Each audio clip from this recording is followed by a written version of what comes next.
যে আমরা 5ই আগস্টের আগে এই জামাত ইসলামীর পজিশন বাংলাদেশে এরকম হবে এটা আমরা ভাবতে পারি নাই।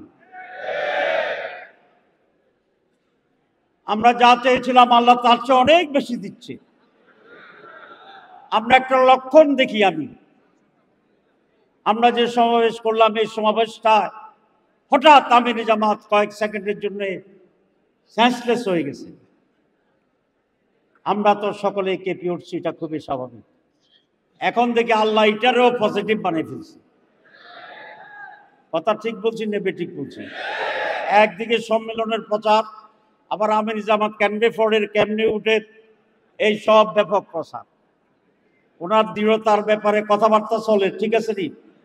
ওনাকে প্রেসিডেন্ট ফোন করছে, প্রধান উপদেষ্টা ফোন করছে, সেনাবাহিনীর প্রধান ফোন করছে, আর বাকি আছে নি কিছু? সমস্ত রাজনৈতিক দল গেছে, বুদ্ধিজীবী গেছে। ওটা আচ্ছা বলতে চাই না। আচ্ছা, অনেকে আওয়ামী লীগের বিরুদ্ধে অনেক কথা বলে, আমি খুব বলতে চাই না, তারা তো অলরেডি গন কেস। গন কেস বুঝেন ইংরেজি কইছি? তো যারা অলরেডি চলে গেছে এদেরকে টাইনা আইনা কথা বলা এটা কোনো পোষাবে না। আমি দেখলাম, দেখেন আল্লাহ এত বড় সমাবেশ করে দিছে। আমাদের লোকেরা তো আসছে, সাধারণ লোক আসছে, ফেরেশতা আসে নাই। কথা বলতে পারবেন কি? আমার তো মনে হয় ফেরেশতা আল্লাহর মেহেরবানিতে আসছে। আপনারা নিশ্চয়ই শুনেছিলেন, আমি বলেছিলাম আমার কাছে আজকের জনসভাকে প্রশান্ত মহাসাগরের মতো মনে হয়। কারণ প্রশান্ত মহাসাগরের পাড়ে দাঁড়িয়ে আপনি পানি ছাড়া আর কিছুই দেখবেন না। আমি গিয়েছিলাম প্রশান্ত মহাসাগরের পাড়ে, এই জনসভাকে মনে হচ্ছিল মানুষ ছাড়া আর কিছু নাই। আল্লাহ তো ডাকছে আমাদের, মানুষ আমাদের অপেক্ষায় আছে। দ্রুততার সাথে জামাত ইসলামীর প্রতি মানুষের দৃষ্টি আকৃষ্ট হচ্ছে। মানুষ দেখছে, চায় যে জামাতের কর্মীরা এই মহা সুযোগকে কিভাবে কাজে লাগাবে। এটা আমাদের সুযোগ, অপরচুনিটি, চ্যালেঞ্জ, পরীক্ষা। কতগুলো শব্দ বলেছি, আপনাকে আমার কথা শুনেন? যতটা কথা বলেছি ততটাই কথাই সত্য, সঠিক। আগামী 6 মাস নির্বাচন আমরা চাই। যারা বলতে চান যে আমরা নির্বাচন চাই না, মনে হয় আমরা চাই, আমরা নির্বাচন চাই। তবে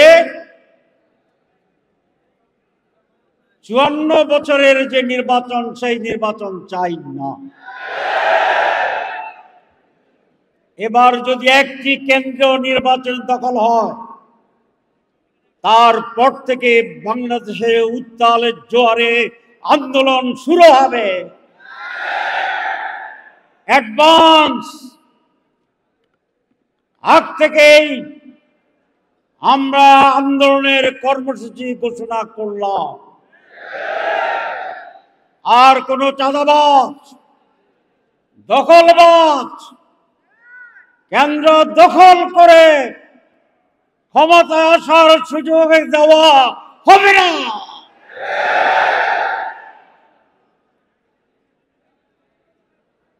পারবেন আন্দোলন করতে?